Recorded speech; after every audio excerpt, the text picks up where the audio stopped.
Tips and সলিউশনের আরও একটি নতুন পর্বে আপনাদের আন্তরিক শুভেচ্ছা ও অভিনন্দন। আজকের ভিডিওতে আমি আপনাদেরকে দেখাবো আপনার মোবাইলের ফন্ট যদি চেঞ্জ হয়ে যায়, অর্থাৎ লেখার স্টাইল যদি চেঞ্জ হয়ে যায়, সেক্ষেত্রে কিভাবে পূর্বের ফন্টে বা পূর্বের স্টাইলে ফিরিয়ে নিয়ে আসবেন, অথবা আপনার পছন্দ মতো যদি কোনো ফন্ট আপনার মোবাইলের অ্যাপ্লাই করতে চান তা কিভাবে অ্যাপ্লাই করবেন তা এই ভিডিওর মাধ্যমে আপনাদেরকে দেখিয়ে দেব। তো চলুন দেরি না করে শুরু করি। সেক্ষেত্রে আপনি কি করবেন, প্রথমে দেখাবো আপনার মোবাইলের ফন্ট যদি চেঞ্জ হয়ে যায় তা পুনরায় পূর্বের ফন্টে অথবা মোবাইলের ডিফল্ট ফন্টে কিভাবে ফিরিয়ে নিয়ে আসবেন সেই অপশনটা। সেক্ষেত্রে আপনি কি করবেন, এখানে সেটিংস অপশনে চলে যাবেন। মোবাইলের সেটিংসে যাওয়ার পর আপনার মোবাইলের যে ফন্ট স্টাইল নামে একটা ফোল্ডার আছে সেটা খুঁজে বের করবেন। যদি আপনি খুঁজে না পান সেক্ষেত্রে আপনি সার্চ বক্সে লিখতে পারেন ফন্ট স্টাইল। ফন্ট স্টাইল লিখলেই আপনার এই ফোল্ডারটা চলে আসবে। তারপর এখান থেকে আপনি আপনার মোবাইলের ফন্ট চেঞ্জ করবেন, ডিফল্ট ফন্ট। এই যে দেখুন ডিফল্ট ফন্ট এবং ক্লাসিক ফন্ট, এখানে দুইটা ফন্ট আছে।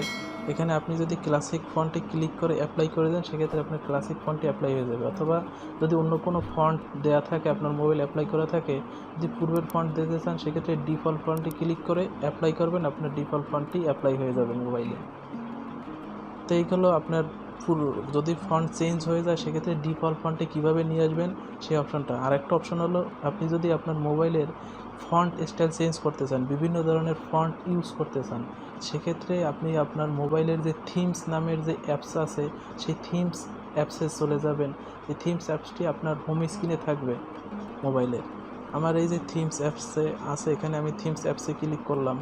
অ্যাপসে ক্লিক করার পর আর থিমস অ্যাপসের ভিতরে আপনি অনেক ধরনের ফোল্ডার পাবেন। এক্ষেত্রে আপনি থিমস পাবেন, ওয়ালপেপার পাবেন, এই যে ফন্ট পাবেন। এই ফন্টের যে অপশনটা আছে এখানে চলে আসবেন। এখানে আসার পর এই যে দেখুন অনেক ধরনের ফন্ট আছে। আপনার এখান থেকে আপনি পছন্দ মতো একটা ফন্টে ক্লিক করে অ্যাপ্লাই করে নিলেই আপনার মোবাইলে সেই ফন্টটি অ্যাপ্লাই হয়ে যাবে। তো ভিউয়ার্স, আপনি আপনার পছন্দের ফন্ট দিতে চাইলে অথবা আপনার ফন্ট স্টাইল চেঞ্জ করে ডিফল্ট ফন্টে নিয়ে আসতে এই ট্রিক্সগুলো ইউজ করতে পারেন।